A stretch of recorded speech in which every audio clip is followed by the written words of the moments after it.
Bonjour, Isabelle Bajard. Donc, j'accompagne les porteurs de projets sur l'étude de marché. Donc, cet après-midi, nous allons, au cours de cet atelier, voir les différentes étapes et l'importance de l'étude de marché dans un projet. Donc, n'hésitez pas à travers le chat de faire part de vos projets sur le secteur d'activité. Ça me permettra éventuellement de rebondir sur ces secteurs d'activité et puis de prendre des exemples si c'est possible. Pour obtenir le support, bien à la fin, dans le chat, on vous précisera mon adresse mail et je vous enverrai donc bien entendu avec plaisir le support. Donc cet après-midi, donc comment étudier votre marché? Et avant de démarrer, un petit zoom sur les étapes de la création d'entreprise. Donc un petit peu cette échelle du temps qu'il me semble important de rappeler, notamment on part de l'idée, c'est ce qu'on va voir dans quelques instants, mais de faire un petit arrêt sur la cohérence homme-projet. Vous voyez, l'étude de marché, elle arrive tout de suite après. On a la communication marketing, les prévisions financières, le choix du statut, les formalités et puis l'installation. Donc sans l'étude de marché, il est compliqué d'aller à l'étude financière, notamment, puisque c'est à travers l'étude de marché qu'on va récupérer des informations indispensables pour pouvoir donc avoir des projections à la fois financières et monter un dossier financier complet. Alors, cohérence homme-projet, qu'est-ce que ça veut dire? C'est effectivement, dès le départ d'un projet, il est important de se poser la question, quelles compétences faut-il avoir quand on veut devenir chef d'entreprise? Est-ce qu'il y a des compétences spécifiques? Alors, je dis toujours que la réussite d'un projet, elle tient sur l'homme ou la femme, ou les hommes et les femmes qui vont conduire ce projet et qui vont mener à bien l'entreprise pour la rendre pérenne. On peut avoir une idée géniale, mais si derrière on ne sait pas la mettre en œuvre, ça peut être compliqué. Donc effectivement, il faut avoir confiance en soi, être résistant, oser, je dirais être créatif, savoir prendre du recul par rapport à son offre de départ, voir comment elle évolue dans le temps, s'adapter aux clients, aux besoins des clients, à leurs problématiques. C'est ce qu'on va voir dérouler, on va le dérouler dans l'atelier. Savoir s'entourer, utiliser son réseau, je dirais. Créer un réseau important, avoir des compétences techniques en fonction du secteur d'activité dans lequel on se lance, savoir communiquer. Une partie aussi qu'on oublie souvent, c'est savoir vendre, savoir se vendre, mais vendre ses produits, vendre ses prestations, savoir négocier, s'organiser et être autonome. Donc ça, c'est un petit peu les grandes lignes en fait, de questions et les points importants sur lesquels il faut se pencher avant de démarrer un projet. Je ne démarre jamais une étude de marché bille en tête comme ça avec un porteur de projet. On fait toujours un petit point sur effectivement ces différents points. Donc un projet démarre par une idée. Donc en fonction du stade d'avancement de votre projet, vous pouvez en être qu'au stade de l'idée, avoir envie d'étudier votre projet pour voir si effectivement il y a une viabilité, alors dans un premier temps commercial, c'est à travers l'étude de marché, et puis après une viabilité financière à travers l'étude financière du projet. Donc une idée, il faut pousser la réflexion pour voir le marché que vous pensez viser, quels sont les moyens à mettre en œuvre pour le conquérir, et puis surtout est-ce que ces moyens je peux les mobiliser, les vérifier, et puis être en mesure de les réunir pour conduire ce projet plus loin. Alors on parle d'idées nouvelles. Donc quand on parle d'idées nouvelles, c'est l'innovation, ça peut être un besoin non satisfait actuellement, ça peut être un marché de niche. Dans ce cas, vous devez vous interroger sur la capacité de vos futurs clients à l'accepter. Donc la nouveauté, on peut penser que c'est vraiment la belle opportunité à saisir et de se lancer, mais il faut voir si les futurs clients sont capables d'accepter cette nouveauté et comment ils vont la consommer, cette nouveauté en quelque sorte. L'idée nouvelle, il faut être un petit peu plus prudent. On va dire que sur une idée connue, où là vous connaissez parfaitement le marché, c'est souvent une continuité de votre expérience professionnelle, vous la maîtrisez bien, vous connaissez les règles du jeu, les us et coutumes de la profession, ça c'est important. Vous avez les compétences techniques et vous pouvez mettre en œuvre, et ça fait partie aussi de votre savoir-faire. Alors sur cette partie idée connue, je mets souvent un petit panneau attention, parce que quand on est sur un terrain connu suite à une expérience professionnelle, on va peut-être avoir tendance à un peu moins vérifier les choses. Donc, je vous invite à bien aller chercher toutes les informations qui sont indispensables pour l'étude d'un projet. L'idée des autres, eh bien, c'est de se rendre compte qu'un marché qui est existant et qui est souvent même très concurrentiel génère quand même du chiffre d'affaires et ça fonctionne. Donc ça, c'est souvent une partie où vous allez vous lancer sur ce type de marché parce que ça vous garantit quelque part une certaine pérennité de l'entreprise. Donc, mais par contre, il va falloir faire preuve de différenciation, de créativité pour essayer de voir comment vous démarquer de votre concurrence.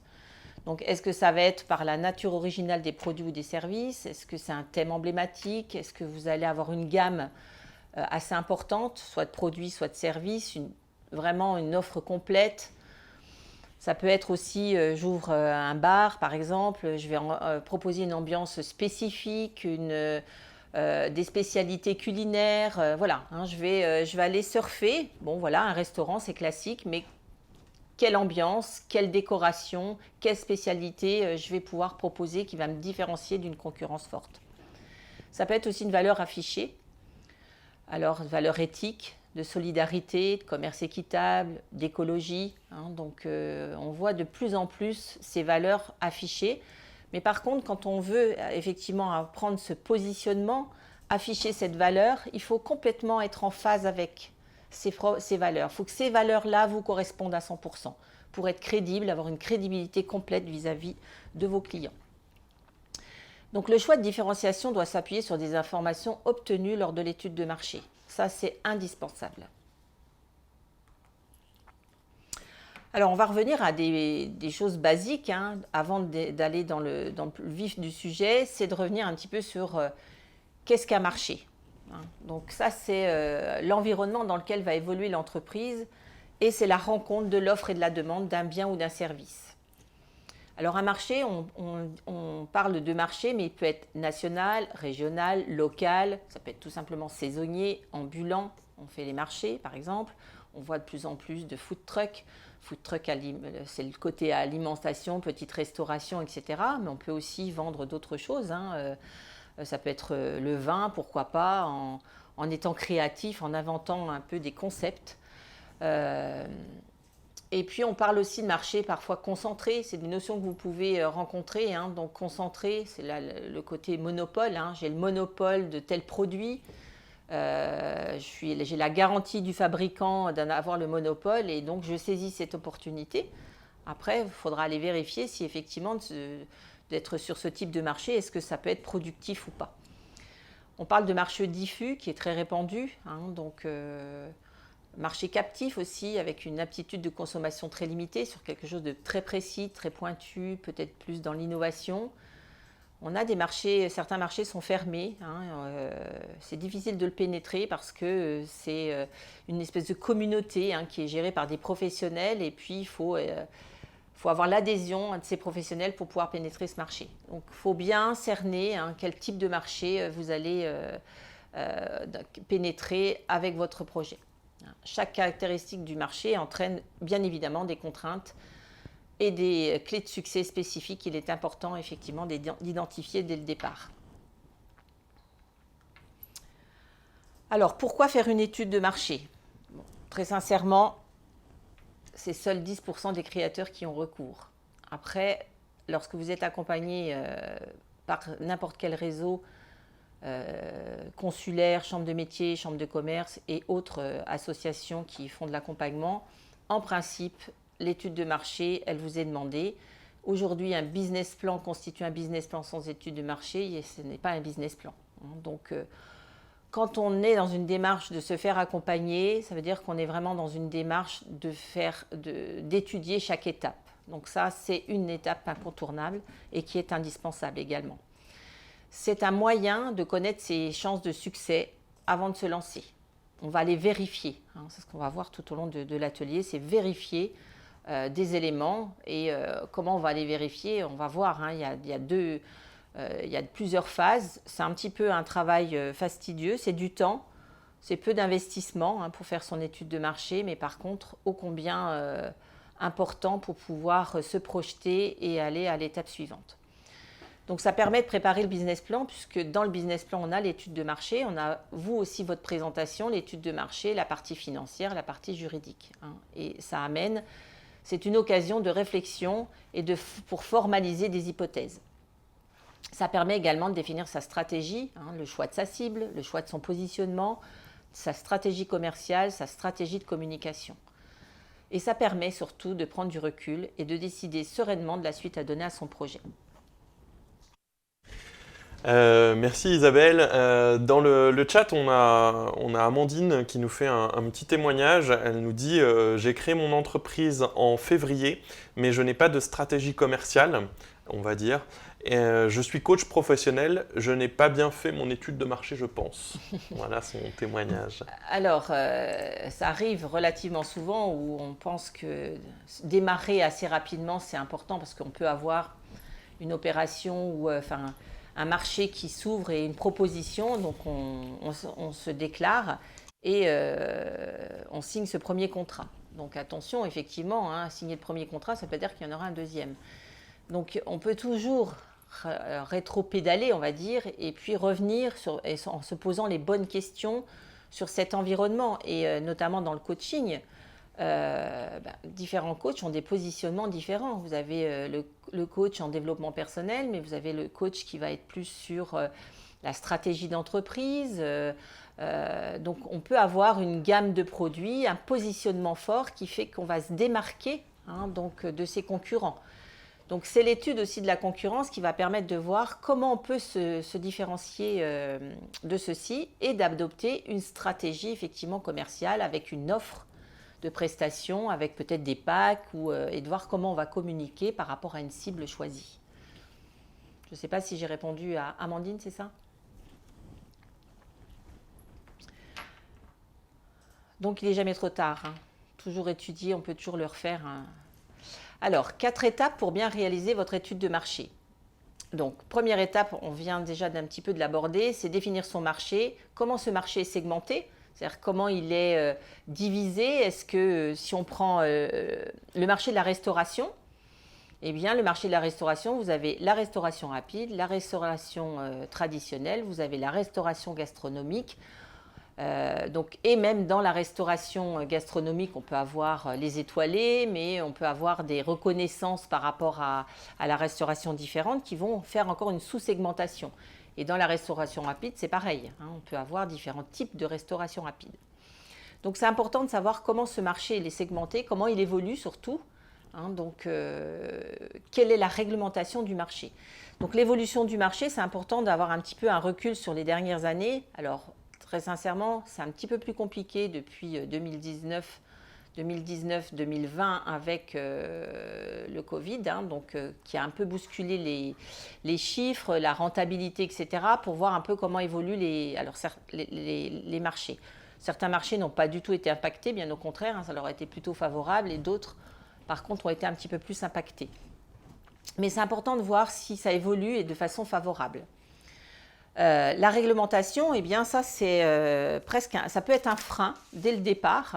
S'il y a une réglementation très importante sur un secteur d'activité, eh bien c'est de s'en renseigner. Est-ce qu'il y a un diplôme exigé ? Quel est le diplôme ? Est-ce que je dois faire une formation ? Quel type de formation ? Dans quel délai ? Quel coût ? Donc ça peut impacter de façon très importante un projet. Je veux être esthéticienne, je n'ai pas le diplôme d'esthéticienne, je ne peux pas exercer la profession. Il me faut le diplôme. Si je n'ai pas le diplôme, j'ai la solution de dire je suis dirigeante quand même de la société, mais j'ai une salariée qui a les diplômes. Mais là, il faut bien peser le risque, c'est que la compétence technique valorisée par un diplôme va reposer sur un salarié ou une salariée, donc avec les risques que ça peut comporter. Donc ça, c'est un point très important à aller chercher. Quelle est cette réglementation ? La deuxième étape, c'est analyser la demande. Donc, par rapport aux clients, qui sont-ils ? Quels besoins ? Quelles problématiques ils rencontrent ? Quel est leur mode de fonctionnement ? Quel prix sont prêts à mettre ? De manière très importante et de façon affinée, il faut pouvoir définir un profil ou des profils de vos clients. On va avoir l'analyse effectivement de l'offre à travers la concurrence. Donc là, ça permet aussi de construire après son projet, de construire son offre, de construire sa stratégie et puis surtout d'adopter son positionnement. La concurrence, elle est importante parce qu'elle va vous permettre de voir combien ils sont. Est-ce qu'il y a une concurrence qui est très importante ou pas? Quels sont leurs points forts, leurs points faibles? Comment ils communiquent, quelle notoriété ils peuvent avoir, où est-ce qu'ils sont implantés, quel est leur rayonnement. Donc voilà, il y a une analyse. Donc on va étudier les concurrents, mais si on n'en fait pas l'analyse, ça ne sert pas à grand-chose. Donc il faut toujours faire une analyse de cette concurrence. Et la quatrième étape, c'est l'analyse de l'environnement du projet. Toute l'analyse qui est importante et on va voir comment on va pouvoir faire toutes ces étapes. Un autre objectif principal, c'est de valider l'idée. La question à se poser, c'est est-ce que mon idée elle est exploitable commercialement? Est-ce que mon offre va correspondre à un besoin? Mais on parle beaucoup aussi de problématiques. Assurez-vous que votre marché peut être exploité avec les moyens que vous avez à disposition, c'est-à-dire moyens financiers, moyens réglementaires, capacité à gérer l'activité. Donc, question primordiale de départ. C'est une démarche structurée, forcément, l'étude de marché. Donc, dans cette démarche structurée, il y a déjà la toute première chose, c'est la recherche des informations. Donc, c'est ce qu'on appelle la partie, on le verra tout de suite après, la partie macroéconomique. Donc là, on va aller chercher des chiffres clés, on va regarder le marché dans lequel on se lance, comment il a évolué. On peut trouver, par exemple, le panier moyen, quel est le profil plutôt des clients. Donc, en fait, c'est toute une recherche documentaire qu'il va falloir analyser et faire ressortir dans votre business plan. C'est-à-dire que le business plan, il va servir à convaincre. Alors, si il est nécessaire de faire un emprunt bancaire, bien, de convaincre un banquier, ça peut être de convaincre un comité d'engagement par rapport à des prêts d'honneur, mais avant tout, à vous, faire ces recherches et à vous imprégner complètement du marché que vous pénétrez. Donc, c'est un petit peu de temps, c'est ce que je vous ai dit, donc du temps à passer pour collecter ces informations, en faire une synthèse et analyser ces informations. On peut aussi étudier à travers des matrices. Donc là, je vous ai indiqué Pestel, SWOT, deux matrices qu'on verra un petit peu plus loin, qui permettent de voir les risques et les opportunités, et puis le SWOT, quel diagnostic stratégique on peut dégager de cette analyse, et de faire ressortir vos facteurs clés de succès et les contraintes qui peuvent être inhérentes donc au secteur d'activité et au projet tel que vous l'envisagez. Et puis, à travers une étude plus microéconomique de terrain, ça va permettre d'estimer donc le chiffre d'affaires.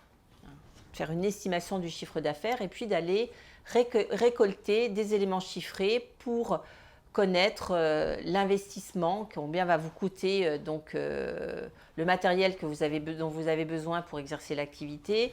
Si vous avez un stock à constituer, bien, quel est le montant? Prendre contact avec des fournisseurs, démarcher des prestataires de services comme les assurances, tout ce qui est lié au téléphone, la téléphonie, le réseau Internet, toutes les charges qui vont incomber à la société pour pouvoir estimer la viabilité et la rentabilité du projet. Donc c'est collecté à travers l'étude de marché pour pouvoir après faire ce prévisionnel. Donc, quelle est l'importance donc dans la collecte, donc deux grands chapitres. C'est la partie macroéconomique. C'est vraiment une approche globale qui permet de traiter la situation générale du secteur d'activité, de l'analyser et de voir son évolution et ses perspectives. Et la deuxième partie, là, on est plus sur le terrain. C'est l'étude de terrain qui permettra de s'adapter aux réalités du marché. Donc, c'est l'approche locale du secteur d'activité. Un exemple. On fait souvent ce qu'on appelle un chemin de... On va regarder donc le marché, comment il évolue. Est-ce que ce marché il est en pleine croissance? Est-ce qu'il est plutôt stagnant ou est-ce qu'il est plutôt sur le déclin? Donc on peut avoir une vision du marché global, c'est la partie macroéconomique au niveau national, et de voir comment ce marché, effectivement, il est au niveau national. Est-ce qu'il est en pleine évolution? Est-ce qu'il y a des textes de loi qui lui sont favorables et qui font que ça peut relancer et remettre dans la croissance en fait ce secteur d'activité? ou est-ce que l'environnement économique, législatif n'est pas favorable à ce secteur d'activité et on va plutôt être un peu légèrement sur un déclin. Donc ça permet effectivement de prendre cette température. Mais la température, elle est nationale. Après, on va aller vérifier que localement, par rapport à votre lieu d'implantation, le secteur d'activité, eh bien, il est dans la même situation. On peut très bien avoir un marché national qui est plutôt saturé, à maturité, et puis en local, plutôt être en pleine croissance.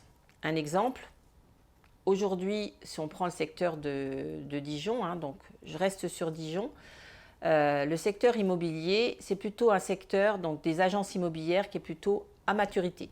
C'est-à-dire que c'est plus compliqué de créer une Xème agence immobilière aujourd'hui parce que le marché est déjà très important. C'est-à-dire qu'il y a une très très forte concurrence.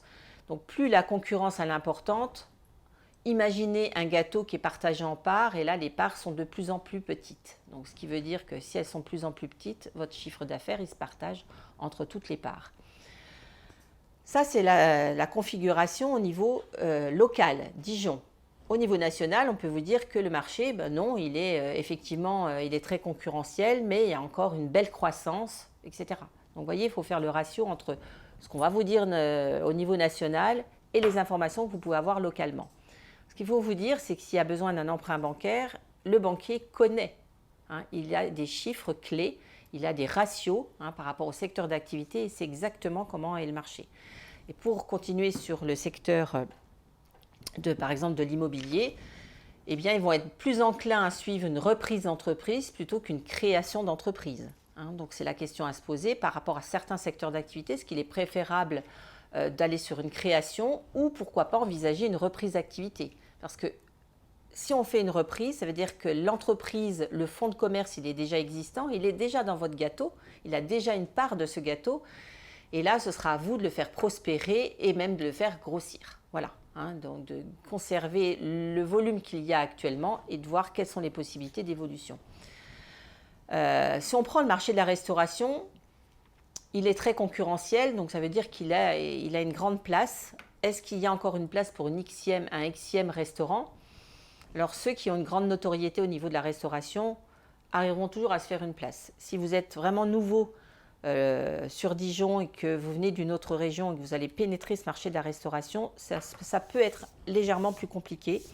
Et aujourd'hui, par exemple, certaines banques ne suivent pas les créations de restaurants parce qu'elles estiment que le marché est aussi à maturité. Ce sont des exemples. C'est un instant T. Ça ne veut pas dire que ce que je vous dis aujourd'hui, dans 6 mois, ce sera valable. Ça peut évoluer. Tout évolue. C'est pour ça que quand on est dans une démarche d'étudier son marché, d'aller faire d'analyser des données, de peut-être s'abonner à des revues spécifiques en lien avec le secteur d'activité permet d'être en veille. Et cette veille, elle est capitale, elle est indispensable pour voir un petit peu comment ça évolue et pouvoir justement rebondir. Tout à l'heure, je vous ai dit qu'il fallait être adaptable, créatif, savoir se remettre en question. C'est le propre du chef d'entreprise pour garantir une pérennité de celle-ci. Et donc, les réflexes que vous prenez au début en étudiant votre projet par rapport à cette étude de marché, si vous l'avez au début, vous la conserverez.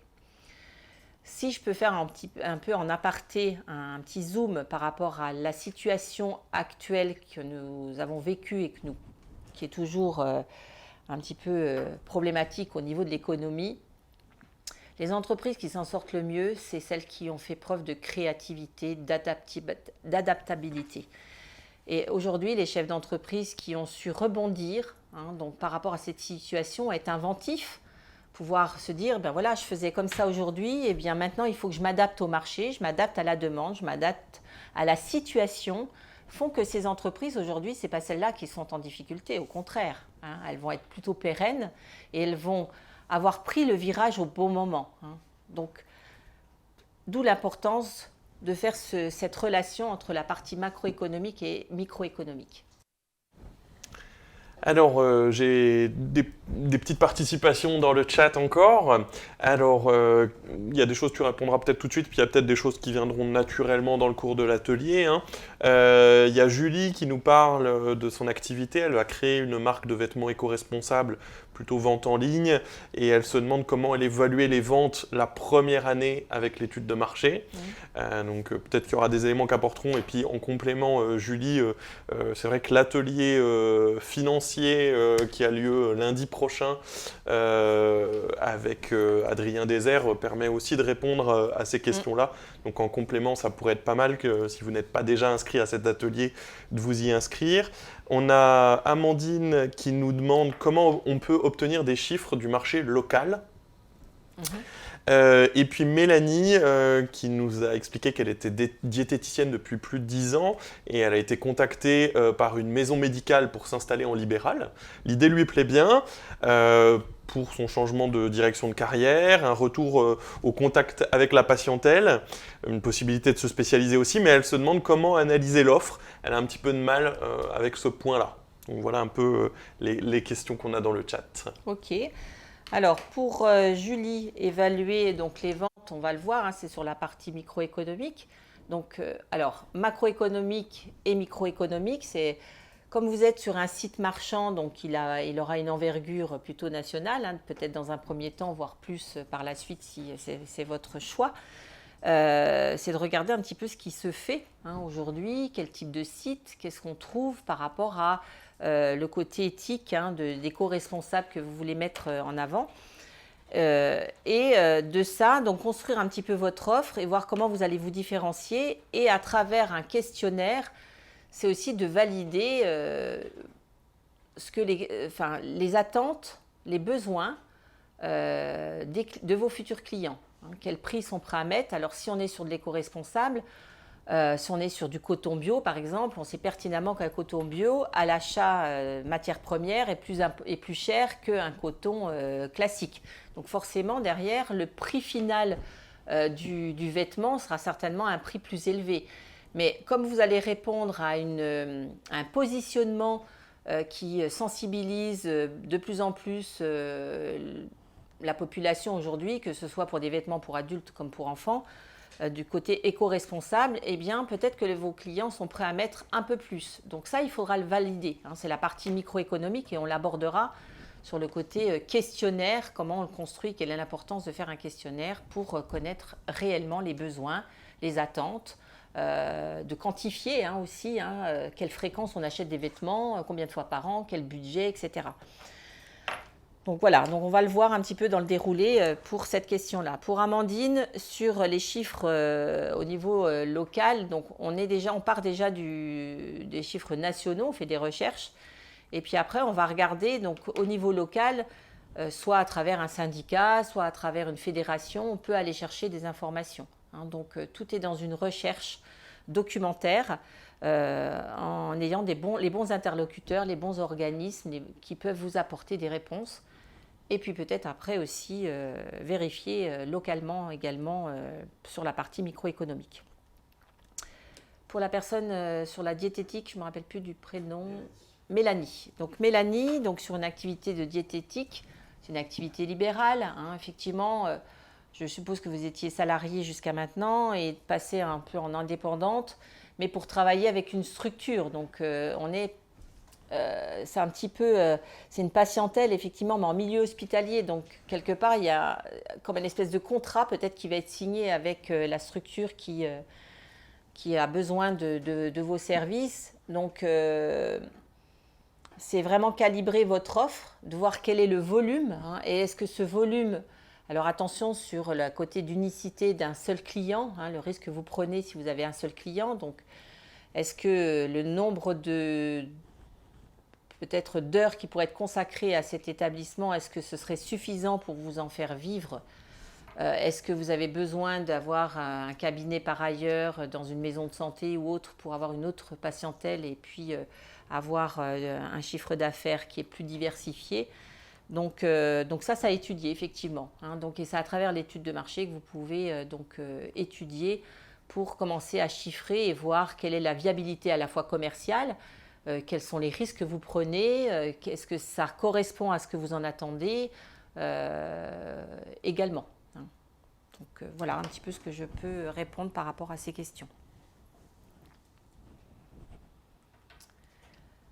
Donc la photographie générale du marché, donc bon, j'ai un peu anticipé puisque j'en ai parlé. Hein. Qu'est-ce qu'un marché? Ben, c'est le marché. On va prendre l'exemple de la diététique. Hein. Donc là, on va être sur le côté le care, hein, ce qu'on appelle le care, prendre soin de soi. Aujourd'hui, on est beaucoup dans cette notion-là. Hein. Donc je prends soin de moi. Je fais attention à mon alimentation, j'essaie d'avoir une alimentation équilibrée. Donc voilà, ça va être sur cet environnement-là. Pour Julie, je crois que c'est tout ce qui est vêtements éco-responsables. Donc là, on est sur le prêt-à-porter, mais avec un positionnement un petit peu particulier, hein, pour donner des exemples. Donc voilà, un petit peu sur le terme marché. Hein. Les types de clients, bien, c'est la question à se poser. Hein. Donc on le voit avec la question de Mélanie. Hein. C'est votre interlocuteur, c'est une entreprise, c'est un établissement EHPAD, c'est ça, je crois. Maison médicale. Donc alors il y a une structure qui vous propose donc un bureau. Donc oui, je pensais que c'était un EHPAD, mais bureau pour pouvoir recevoir. Mais comment les médecins vont vous renvoyer de la clientèle? Est-ce que ce sera suffisant, etc. Comment vous allez pouvoir prospecter? Donc il y a plus ou moins un deal entre la maison médicale et puis après la patientèle que vous allez constituer à la fois à travers peut-être les médecins ou les professionnels de santé de la maison médicale et des particuliers que vous pouvez toucher par un biais de communication, de notoriété, etc. La localisation, l'implantation, hein, donc ça c'est important d'avoir une visée. Est-ce que je démarre une implantation locale, Dijon, après je veux être plutôt nationale, voire internationale. Je commence petit pour aller de plus en plus gros en gagnant en notoriété et en étoffant aussi mon réseau.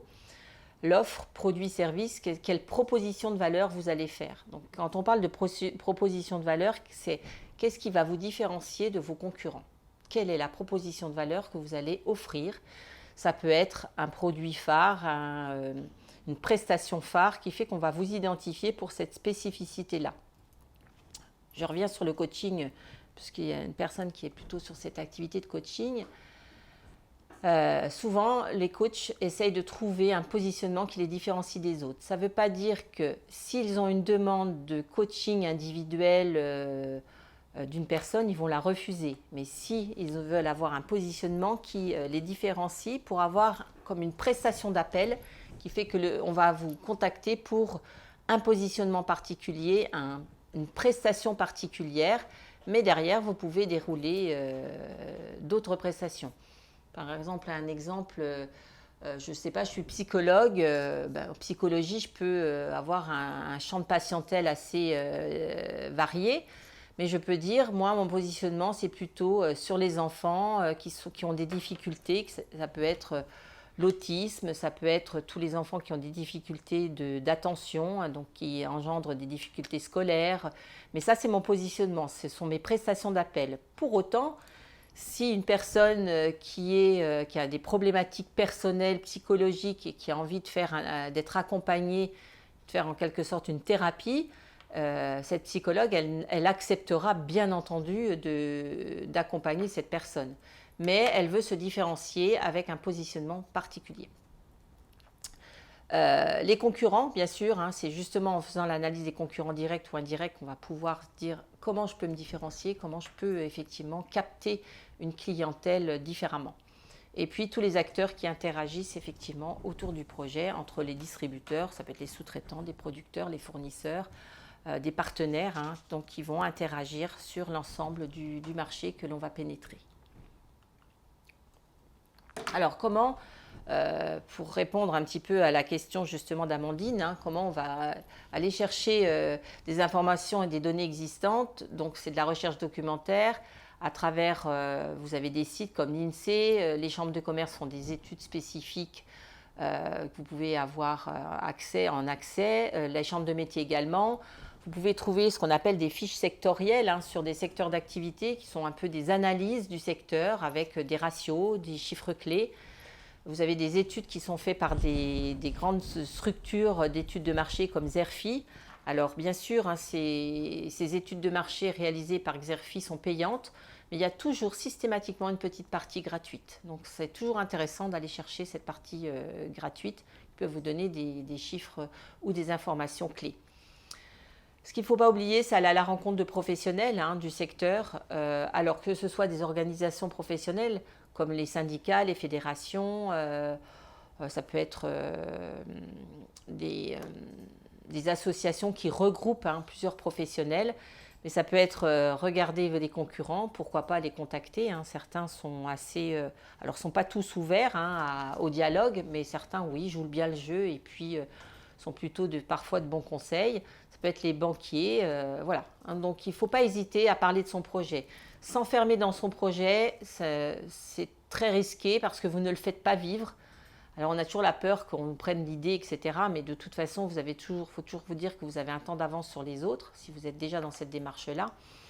Et puis une idée, un projet, il est volatile. Hein, donc on ne peut pas le protéger. Et si on veut l'enfermer, on ne le fait pas vivre, donc on le fera difficilement aboutir. Et puis c'est interroger ses futurs clients, bien sûr, hein, à travers ce qu'on appelle un questionnaire, un guide d'entretien en fonction de la clientèle. Et c'est plutôt une étude qualitative, quantitative, hein, donc auprès de la cible. Ça peut être aussi consulter des forums sur Internet par rapport au secteur d'activité. Ça permet de voir un petit peu les échanges, avoir des avis. Hein, donc, et puis de dresser un peu le profil, en fait, commencer à dresser le profil de votre cible, de vos futurs clients. Alors, la recherche documentaire, donc, ça permet aussi d'aller voir sur la réglementation, les normes, les diplômes, hein, donc quelles sont les conditions d'accès au marché, comment il évolue, hein, la demande, hein, cibler vos clients, les habitudes de consommation, l'ensemble des acteurs et l'environnement économique. Ça permet d'avoir cette vision générale. Alors, quelques sites, des sites sur lesquels vous pourrez aller, et c'est pour ça que c'est important pour vous, pour ceux qui le souhaitent, d'avoir le support, pour voir ces liens. Donc, vous avez effectivement les échos, hein, c'est les éco-études, Xerfi, Xerfi Canal, créatest.com aussi, hein, qui est intéressant. Moi, je l'utilise quasi tout le temps, à la fois pour avoir des informations, mais surtout pour aider à construire, avoir un peu une idée du type de questionnaire qu'on peut faire. Et puis des sources officielles comme les ministères, donc toujours aller sur le site du ministère dont on peut éventuellement dépendre, hein, le ministère du Tourisme, voilà, on peut avoir des informations, la liste des sites officiels français, européens, tout ce qui est étude de la population, enfin l'INSEE c'est une mine d'or, hein, donc n'hésitez pas à aller sur ce site. Un site qui est bien fait aussi, avec lequel nous travaillons au quotidien, c'est BPI France, hein, BPI France Création. Vous avez des dossiers, ce qu'on appelle projecteurs, qui sont des études de marché sur certains secteurs d'activité, avec des fiches d'émergence aussi, focus sur des métiers, sur des activités. Quand on vous accompagne, quand vous êtes dans un dispositif d'accompagnement avec la CCI, les dossiers projecteurs, on vous les offre. Alors que si vous allez sur le site, ils sont payants, mais bon, très accessibles financièrement, puisque ça doit être aux alentours d'une dizaine d'euros. D'autres portails spécialisés pour tout ce qui est en lien avec le tourisme, avec la restauration, comment connaître tous les séminaires hein, sur le tourisme d'affaires en Bourgogne, sur les statistiques. Voilà, hein, donc je vous en ai mis un petit peu pêle-mêle sur différents secteurs d'activité. Des annuaires d'entreprise, hein, aef.cci, ça c'est l'annuaire des entreprises françaises, puisque chaque CCI en France a un fichier, ce qu'on appelle un fichier des entreprises. Donc si on prend en Côte d'Or, donc on est sur à peu près 20 000 entreprises. Si on va sur Côte d'Or, Saône-et-Loire, on est sur les 40 000 entreprises. Donc là, c'est au niveau national. Donc après, il faut faire une sélection par code APE, parce que voilà, vous n'allez pas forcément toucher toutes les entreprises de Côte d'Or, hein. Donc on va sélectionner, on va affiner, et vous pouvez le faire à travers ce site ou en contactant directement nos collègues hein, du fichier consulaire. Vous avez Infogreffe, société.com, bilan gratuit. Ça peut vous permettre de voir un petit peu comment vos concurrents fonctionnent. Est-ce que vous avez accès au chiffre d'affaires? Est-ce qu'ils ont déposé leur bilan? Hein, donc, même si aujourd'hui les sociétés de plus en plus ne déposent plus leur bilan parce qu'elles elles veulent pas montrer ou dire quel chiffre d'affaires elles réalisent, elles préfèrent payer des pénalités.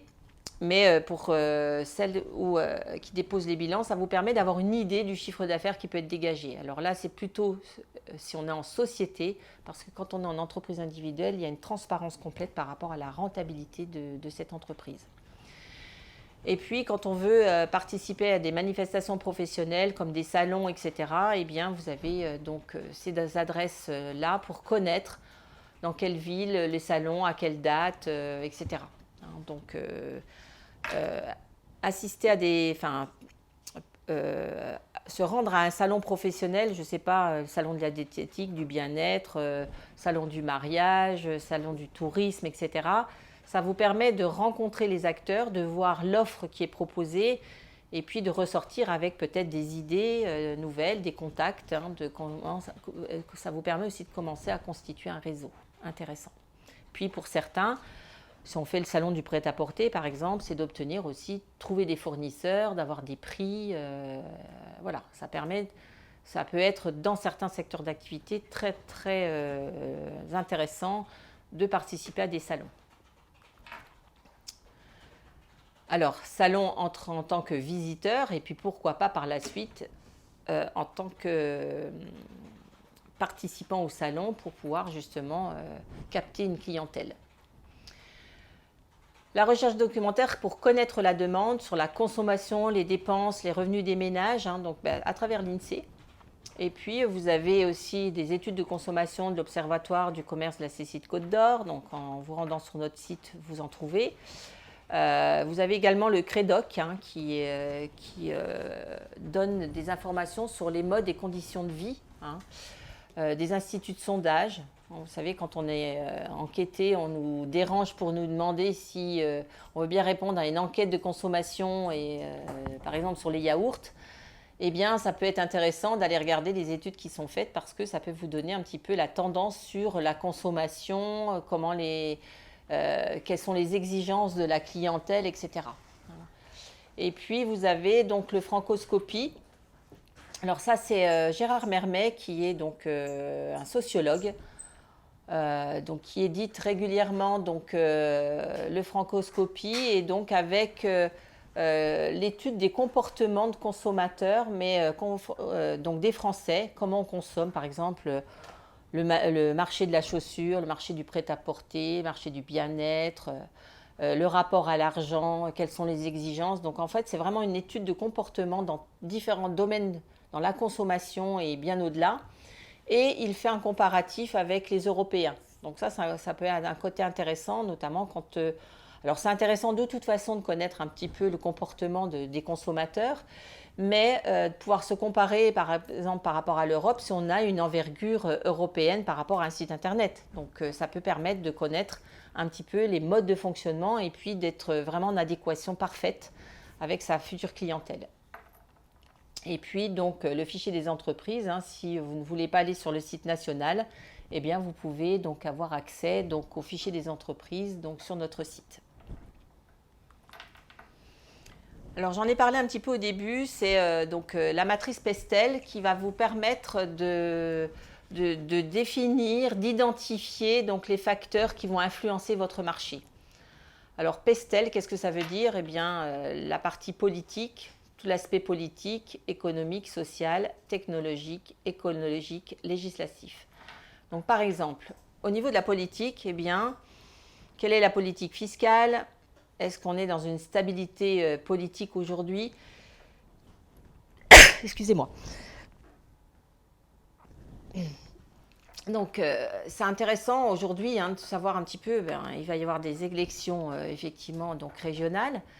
Donc, ça peut avoir un impact assez important, notamment quand on parle de politique en disant non, moi je ne suis pas concernée, il n'y a pas d'impact.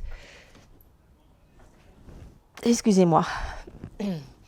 Pas d'impact, si. On peut avoir. Alors, la politique, elle peut être effectivement au niveau national avec des textes de loi qui sont en pleine évolution, avec des projets de loi aussi qui vont réglementer certains secteurs d'activité, notamment sur l'accessibilité. Ça peut être sur les normes par rapport aux normes d'hygiène, ça peut être pour la vente d'alcool, ça peut être dans plein de domaines où la législation peut évoluer, alors elle peut être favorable comme parfois défavorable. Ça peut être aussi une politique communale, régionale aussi, hein, donc avec, je ne sais pas, une politique régionale qui va être en faveur du tourisme par exemple. Ça peut être une politique communale de vouloir vraiment faire implanter des commerces de proximité, des épiceries en milieu rural, etc. Donc c'est important de savoir qu'est-ce qui se décide hein, par rapport à donc, cet environnement. Économique, on peut se rendre compte, voir quel est le pouvoir d'achat. Est-ce que le pouvoir d'achat, est-ce qu'il a baissé? Est-ce qu'il est plutôt plus favorable en ce moment? Comment la croissance, qu'est-ce qui se passe au niveau économique aujourd'hui avec cette crise économique et sanitaire qui a un impact important hein, sur les budgets? Si on écoute en ce moment les médias, on se rend compte que, soi-disant, les Français ont fait beaucoup d'économies et qu'ils dépensent beaucoup plus en ce moment depuis que la réouverture des magasins, et notamment dans le prêt-à-porter. J'ai lu ça dans un magazine du textile hein, qui donne cet exemple-là, par exemple.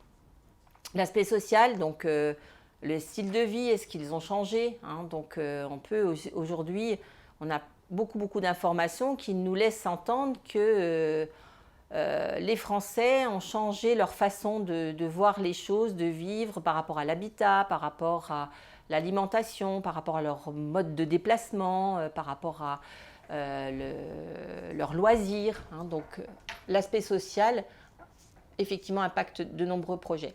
Technologie, eh bien, effectivement, nous avons fait un peu un bond en technologie parce que le présentiel n'était plus possible et qu'on est beaucoup en distanciel. Donc, le distanciel permet à des personnes d'assister, par exemple, à des ateliers. Ils sont à 100 km d'ici, ils peuvent assister à un atelier avec un gain de temps, un gain d'économie, parce que pas d'énergie dépensée. Donc, voilà. Donc, quel est l'impact de la technologie sur votre projet? Écologique, effectivement, tout ce qui est énergie propre, ça peut être le climat, le recyclage, le côté éco-responsable. Donc voilà, toute l'évolution de l'écologie, l'impact et dans l'avenir, comment elle va s'imprégner dans le quotidien, notamment de vos futurs clients. Et puis tout l'aspect législatif, ça peut être des normes, notion de normes, droit des contrats, droit du travail. Donc sans aller chercher des choses, des points compliqués, mais un peu c'est pour moi souvent du bon sens par rapport à son projet qui permettent de mettre le doigt. Hein, donc comment ça évolue tout ça et quel impact il peut y avoir dans l'avenir, hein, puisque la projection de votre projet, il n'est pas sur du court terme, mais plutôt sur du long terme. Il est important aussi de s'appuyer sur le besoin à satisfaire ou comment je peux répondre à une problématique. Ça peut être une problématique, gain de temps. Les ateliers en distanciel, c'est un gain de temps, mais à la fois, c'est presque un gain d'argent pour certains porteurs de projets qui habitent en Haute-Côte d'Or et au lieu de faire 100 km, eh bien, ils gagnent du temps parce que c'est 1h30, voire 2 heures de trajet. C'est une dépense de carburant qui est évitée. C'est du confort parce qu'ils sont chez eux. Hein, donc, c'est un exemple que je vous donne, mais c'est de trouver les mots-clés qui font que comment vous traduisez votre produit par rapport aux besoins et qu'est-ce que vous pouvez mettre en avant. Si aujourd'hui je devais vendre les ateliers en distanciel, eh bien j'emploierais effectivement temps, argent, confort, peut-être la technicité, hein, donc, et j'espère la qualité. Hein, donc quels seraient les mots-clés que vous pourriez utiliser hein, donc, pour avoir de l'argumentaire, hein, puisque là on travaille déjà sur un argumentaire commercial. Ce qu'il faut essayer de savoir, c'est les besoins, est-ce qu'ils sont stables? Les besoins sont stables, ça c'est sûr. On a toujours besoin de se vêtir, de se divertir, de s'habiller. Donc les besoins sont stables. Mais la manière de les satisfaire évolue énormément et évolue en permanence quasi. Hein. Donc, alors, ça évolue en fonction de quoi? De l'évolution technologique, de l'environnement, d'évolution sociale des individus. Hein. Donc c'est ce qu'on a vu. Des normes imposées aussi par le groupe auquel vous appartenez. Hein. Donc, et un produit et un service peut répondre à plusieurs besoins et plusieurs produits et services différents peuvent répondre aux mêmes besoins. Donc ça, il faut vraiment le prendre en compte. Hein, donc, même si vous avez des concurrents, vous dites ce sont que des concurrents directs, ils ne vendent pas tout à fait la même chose. Oui, mais si je prends un exemple pour argumenter ça, le loisir. Si je veux me divertir, qu'est-ce que je peux faire? Je peux aller au cinéma. Donc une place de cinéma, c'est à peu près 8 euros, admettons. 8 euros. Qu'est-ce que je peux faire avec 8 euros? Je peux peut-être faire, je ne sais pas, une partie de bowling, peut-être. Donc par exemple, le loisir, pour quel prix, qu'est-ce que je peux avoir comme loisir? Même si ça n'est pas le même loisir, ça va être effectivement des prestations de services différentes, mais qui vont être toujours sur le même objectif de la clientèle, c'est se divertir. Donc c'est ce qui correspond à la petite phrase par rapport aux besoins. Un outil que j'utilise et que j'aime particulièrement, c'est la carte d'empathie, qui va vous permettre de vous mettre à la place de vos futurs clients. Donc la petite tête au milieu, eh bien, ce sont vos clients. Alors après, vous pouvez faire une carte d'empathie par segment de clients et se mettre dans leur tête en se disant qu'est-ce qu'ils... Alors par rapport à votre produit, par rapport à votre service, qu'est-ce qu'ils disent, qu'est-ce qu'ils pensent, qu'est-ce qu'ils font, qu'est-ce qu'ils ressentent, qu'est-ce qu'ils entendent et qu'est-ce qu'ils voient. Et quels sont les problèmes, les obstacles qu'ils rencontrent par rapport à leur envie, leurs besoins, leurs problématiques. Et à droite, essayez d'identifier qu'est-ce qui ferait que si vous apportiez, vous, telle solution à travers un produit ou un service, qu'est-ce qui ferait que derrière, il likerait, il vous dirait ça c'est top, ça correspond exactement à ce dont j'ai besoin et ça va résoudre telle problématique que je rencontre de façon régulière. Donc ça permet aussi de réfléchir, donc ça peut être aussi travaillé à plusieurs, si vous avez des amis que vous voulez impliquer, de la famille, eh bien ça peut être le côté collaboratif de l'étude du projet. Se poser la question, qui sont mes clients? Bien sûr, ça c'est important. Donc il faut absolument approfondir la connaissance de la demande, l'évolution du marché, on l'a vu. Mais important, sur lequel le petit zoom que je voulais faire plus particulièrement, parce qu'il y a des choses que j'ai déjà évoquées, c'est toute la partie motivation. Et là, on va utiliser la méthode qu'on appelle la méthode SONCAS, sécurité, orgueil, nouveauté, confort, argent et sympathie. C'est une méthode d'approche qui va vous servir commercialement, qui va peut-être vous aider à établir les critères d'achat, donc dans le côté rationnel, affectif. Donc on va être sur ce qu'on appelle les motivations, les freins. Donc quels freins on peut avoir, quelle notion, on va chercher la notion de plaisir, puisque quand on achète quelque chose, on évoque derrière un peu cette notion de plaisir, que ce soit à travers un service comme à travers un produit. Quelles sont les occasions d'achat, le degré de satisfaction, les modes d'achat, la taille de la cible, quels sont les prescripteurs, les influenceurs aussi par rapport aux produits ou aux services que vous pouvez proposer. Et puis, est-ce qu'il y a des blogueurs, donc voilà. C'est qui sont vos clients, bien cerner leur profil. Ils ont des profils différents, ils ont une façon de fonctionner, des modes de vie différents, ils ont des revenus différents, des contraintes différentes. Donc il faut pouvoir valider votre concept, les hypothèses, les prix, les quantités, les fréquences d'achat, à travers effectivement un questionnaire ou un guide d'entretien. Alors pour vous aider un petit peu à travailler sur le profil de vos clients, vous pouvez donc utiliser cette matrice, imaginez vos personas. Donc on va rédiger des personas, donc des personnes fictives ou que vous connaissez de votre entourage qui correspondent parfaitement au profil des clients que vous visez. Vous mettez un prénom, un âge, vous expliquez un petit peu leur mode de vie, leur façon de fonctionner, quels sont leurs hobbies, leurs habitudes. Et puis, donc, savoir quelles problématiques ils rencontrent, quels freins ils ont à je ne sais pas, acheter de nouveaux produits, de nouveaux aliments. Ça peut être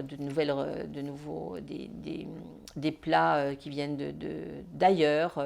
Ça peut être tout ce qui est le côté bio, le côté circuit court, quels critères de décision, quels sont les facteurs clés de succès. Et puis, de faire un petit peu un profil du persona sur l'aisance au numérique, le besoin du produit et l'importance de la fidélisation. Donc ça peut vous aider. Tout ce cheminement-là va vous aider aussi à construire votre questionnaire pour poser les bonnes questions et avoir un maximum de réponses qui vous permettent derrière de construire votre offre, de choisir votre positionnement, de voir quels prix sont prêts à mettre, à quelle fréquence. ils peuvent acheter, combien de fois et dans quelles conditions. Et voilà. Donc ça, c'est tout un travail, un petit travail de petite fourmi peut-être, mais qui vous permet donc vraiment d'aller valider. Donc, valider votre offre. Donc ça, effectivement, c'est important. Quels sont les produits ou les services qui sont présents, bien sûr. Quels sont les leaders et les autres. Il faut analyser à la loupe ses concurrents, directs et indirects, où, quoi, comment, à quel prix, pour qui, les avantages concurrentiels, comment ils communiquent, quel réseau de distribution ils utilisent, est-ce qu'ils ont des partenaires, quelle notoriété. Et surtout, je ne l'ai pas marqué, mais quelle ancienneté ils ont sur le marché. Parce que c'est toujours plus facile de dire que vos concurrents, ils ne sont pas bons, mais regardez depuis quand ils existent, depuis quand ils ont créé leur entreprise.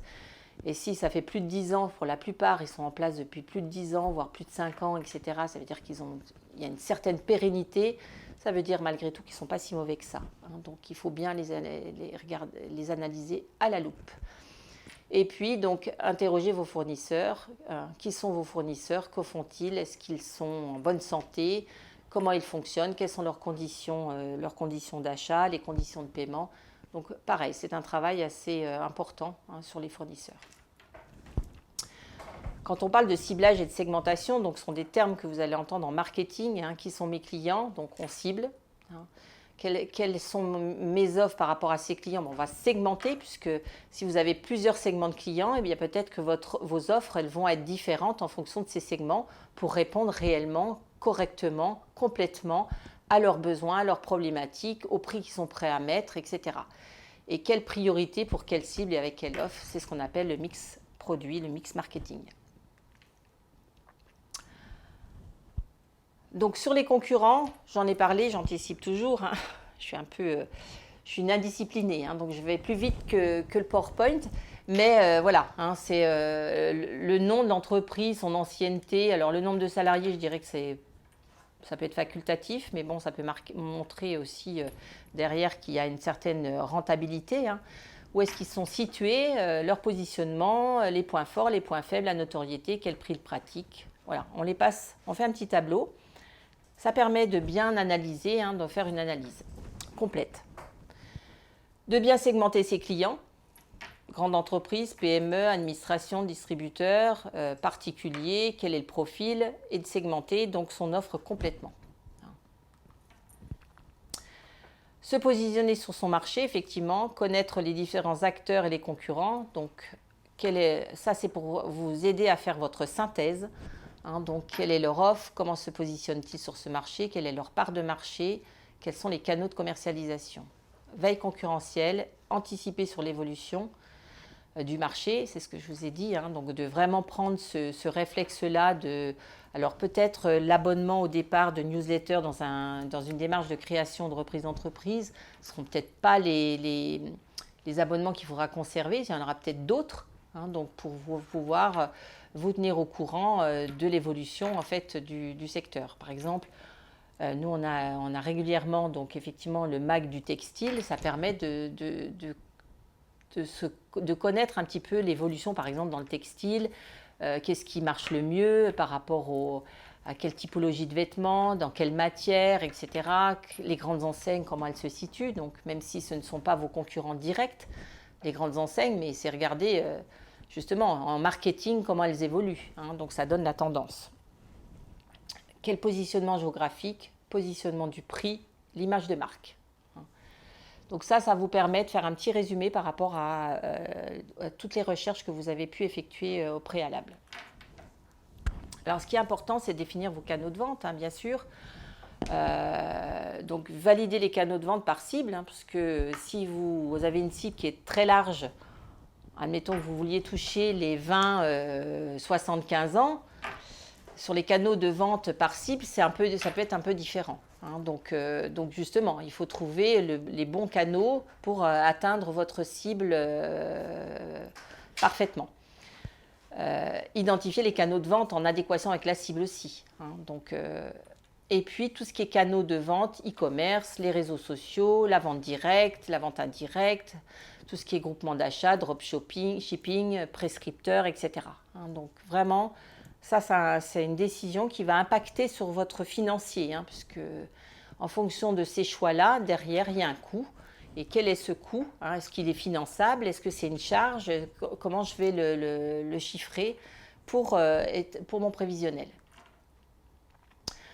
Alors, je voulais faire un petit zoom, hein, donc, qui fait partie quand même de l'étude de marché et sur lequel il faut vraiment réfléchir, c'est l'expérience client. Donc, par rapport à l'expérience client, c'est quelle expérience, vous posez la question, quelle expérience vous allez souhaiter faire vivre à vos clients. Donc, c'est le résultat des interactions que votre client a eues avec votre entreprise.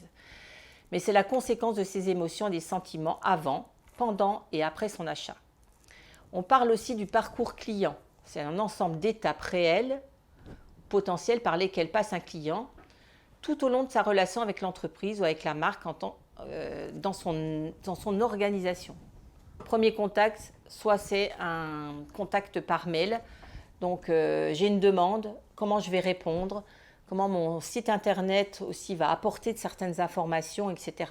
Donc, ça fait partie du parcours client. Et à travers ça, on va faire vivre un instant quelque chose que le client ne devrait pas oublier. Et à travers cette mémorisation de ce qui s'est passé, à travers les émotions, donc on va parler d'émotions, ça peut être visuel, ça peut être olfactif, ça peut être auditif, ça peut être sensoriel. Donc quel est ce parcours, hein, quelle est cette expérience qu'on va faire vivre qui derrière va générer ce qu'on appelle le bouche à oreille, hein, c'est-à-dire qu'on va parler de l'expérience que l'on a vécue, du contact qu'on a pu avoir avec le professionnel, et puis en parler et de renvoyer une clientèle. Donc les meilleurs ambassadeurs et les meilleurs communicants, ce sont vos clients. Donc il faut les soigner, il faut vraiment leur apporter une expérience qu'ils auront envie de partager. Et comment on partage aujourd'hui? Eh bien, dans du relationnel physique, mais aussi à travers les réseaux sociaux. Hein, donc ça permet aussi d'avoir une certaine notoriété, hein, donc de favoriser cette bonne notoriété qui aujourd'hui a une importance énorme dans le chiffre d'affaires des entreprises. C'est-à-dire qu'une mauvaise note, eh bien, comment on va réagir par rapport à une mauvaise note? Mais avoir une très bonne note sur Google ou autre va susciter derrière, effectivement, et entraîner du chiffre d'affaires. Et puis, on appelle aujourd'hui ce qu'on appelle l'intégration du client. C'est pas parce qu'il faut bien garder en ligne de mire que je signe un contrat, c'est pas parce que j'ai signé mon contrat que, hop, hein, c'est super, j'ai signé le contrat, tout va bien. Eh bien non, hein, donc il va falloir délivrer la prestation, c'est-à-dire la prestation ou le produit d'ailleurs, tout en ayant satisfait l'envie du client. Hein. Donc vous voyez la notion d'envie, hein, de plaisir derrière. Ça en fait partie. Et puis, c'est avoir une longueur d'avance par rapport à la fidélisation. Parce que si on a répondu effectivement à donc, cette interaction par rapport à l'expérience client, on a généré de l'émotion derrière, on a généré une envie d'en parler, eh bien, on va avoir l'objectif derrière, c'est de fidéliser les clients. Si on arrive à les fidéliser, et comment on va les fidéliser, qu'est-ce qu'on va mettre en place pour les fidéliser, derrière, c'est du chiffre d'affaires. Donc, ça se transforme forcément en chiffre d'affaires. Et on parle aussi, les neurosciences ont un impact énorme aujourd'hui dans toute la démarche marketing, dans toute l'action tout ce qui va être mis en place pour vendre ces produits. Hein, donc, et en neurosciences, on appelle l'effet de halo.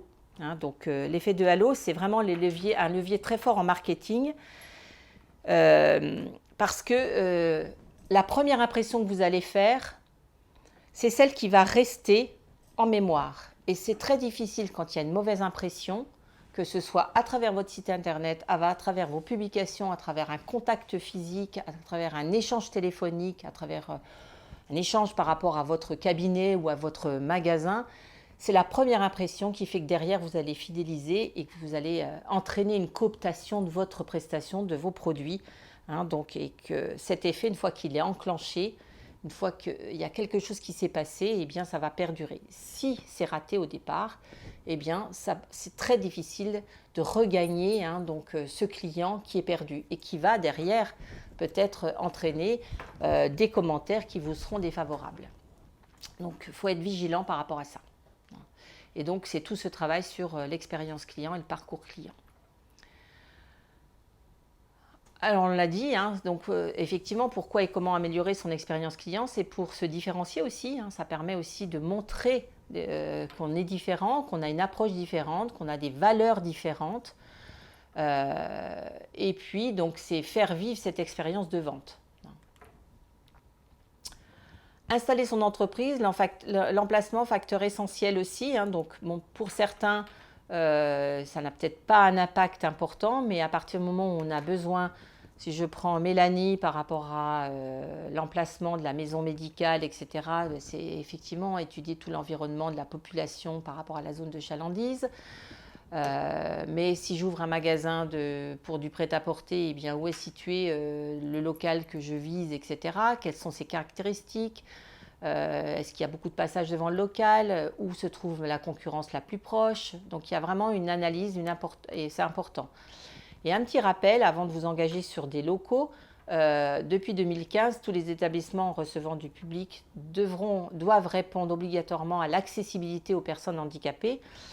Eh bien, même si ça fait 6 ans, eh bien, certains locaux ne sont encore pas aux normes. Donc, il faut vraiment s'en préoccuper avant de signer quoi que ce soit. Hein, donc, puisque si vous assistez à l'atelier juridique, vous aurez des informations notamment sur l'engagement du bail commercial et avec donc l'engagement qui est immédiat, hein, donc sans délai de rétractation à partir du moment où on signe un bail commercial. Donc, grande vigilance par rapport à ça. Parlons chiffres, donc l'étude quantitative, donc à travers votre questionnaire, va vous permettre de mesurer et de quantifier les grandes tendances de votre marché et déterminer les chiffres clés et de calculer un chiffre d'affaires prévisionnel de votre activité. Donc vous verrez avec Adrien Désert qui va animer donc l'atelier lundi sur les prévisions financières. S'il n'y a pas d'étude de marché, Adrien a beaucoup de difficultés et en principe ne peut pas réaliser un prévisionnel. Et je pense qu'il fera un petit rappel sur ce sujet puisque en fait nous travaillons vraiment en corrélation avec nos porteurs de projets. Donc sur tout le travail qui est fait en amont avec moi, donc forcément ça alimente et c'est ce qui permet de fixer le rendez-vous pour effectivement faire le prévisionnel. Donc ça c'est indispensable. Donc les fournisseurs, je vous en ai parlé, hein, donc important de les étudier hein, sur leur prix, conditions d'achat, fiabilité et santé financière, bien évidemment. Bien réfléchir aux prescripteurs. Hein, donc ce sont des personnes ou des entreprises qui peuvent vous recommander hein, soit l'achat de votre produit, soit l'achat de votre service. Parfois, ils sont aussi importants, voire plus importants que les consommateurs directs, puisque c'est eux qui vont vous adresser. À partir du moment... Alors, si on prend le cas de Mélanie en diététique, les médecins vont être les prescripteurs. Donc, les médecins, il faut vraiment qu'ils soient en parfaite adéquation avec ce que vous allez, votre façon d'aborder la diététique. Et c'est eux qui vont vous prescrire. Donc forcément, une fois que le client il vous a envoyé, il est adressé par le professionnel, le médecin, c'est un client qui est gagné beaucoup plus facilement pour vous. Hein. Donc il faut donc effectivement une bonne adéquation hein, et donc bien connaître ses clients. Définir un prix, effectivement. Hein, donc on prend en compte le prix de revient, le prix des concurrents, voir s'il y a un prix psychologique qui peut avoir un impact important et dans tous les domaines. Que ce soit par rapport à un produit, par rapport à un service, le prix psychologique a un impact. On se met des barrières. Pour certains produits, prestations de services, on ne veut pas dépasser un certain seuil, un certain montant. Et malheureusement, même si ça dépasse de 15, 10, 15, 5 euros, si c'est au-delà, on ne va même pas le regarder. Hein, donc attention. Le prix peut être révélateur de l'image recherchée. Je suis sur du haut de gamme. Si j'ai des prix qui ne sont pas en relation avec le haut de gamme, on se posera des questions sur vraiment le côté haut de gamme. Et puis, ça peut être des prix de saison hein, qui vont varier en fonction des saisons. Le positionnement, j'en ai parlé tout au long hein, donc, de cet atelier. Donc, c'est quel positionnement votre entreprise va prendre par rapport à une gamme, par rapport à de la tradition, de la sécurité, de l'écologie, du respect de l'environnement. Donc, c'est un affichage. Il faut être en parfaite adéquation avec cet affichage à tout point de vue. Que ce soit vous, que ce soit vos produits, votre façon de communiquer, tout doit être donc en parfaite adéquation pour que vous soyez crédible. Et puis, vos avantages définir votre avantage concurrentiel, bien évidemment. hein. Et votre positionnement, il doit être clair, simple, crédible, attractif et compréhensible, bien sûr. Il est important d'établir un plan d'action. Donc, qu'est-ce que le plan d'action dans le démarrage par rapport à vous, vos projets, si vous en êtes au début? Eh bien, c'est faire la synthèse de toutes les informations que vous aurez collectées par rapport à l'étude de marché, la clientèle, les produits ou services choisis, la visibilité que vous allez donner, identifier les ressources humaines, planifier les tâches. Donc, un plan d'action s'établit tous les ans, mais il n'est pas immuable. C'est-à-dire que vous le faites, vous l'établissez, mais il peut être modifié au fil du temps. Et dans le plan d'action, on va bien sûr définir les ressources financières disponibles. Ça va être le plan de trésorerie, on le fait sur 3 ans. Toutes les prévisions financières vont être sur 3 ans. C'est adapter ces prévisions par la mise en place d'outils tels que des tableaux de bord. Donc on dit que le plan d'action doit être fait tous les ans, il est modulable et il doit être établi à l'avance. Et maintenant, on peut rédiger le business plan, qui est un véritable outil d'aide à la décision. Ça permet de présenter son projet aux différents interlocuteurs, banquiers, avocats, partenaires, experts comptables, fournisseurs, commissions paritaires, comités d'engagement.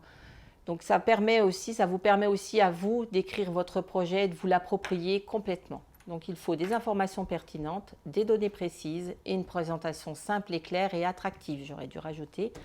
Donc vous n'êtes pas obligé de le faire sous un format Word, ça peut être un format PowerPoint, utiliser des outils comme Canva. Voilà, créativité, mais avec des informations qui sont nécessaires, indispensables et précises. Pour finir, eh bien, donc, cet atelier, l'étude de marché est un véritable outil d'aide à la décision. Donc, soit on se rend compte qu'il n'y a pas forcément une vraie adéquation par rapport au marché et qu'il faut rectifier, soit on revoit complètement son projet et on se dit, ben voilà, il faut que je modifie, il faut que je retourne en arrière pour aller revérifier certaines choses. Donc, on recommence un petit peu, on reprend des points précis. Soit on se rend compte qu'il y a 2-3 petites choses qui ne collent pas trop.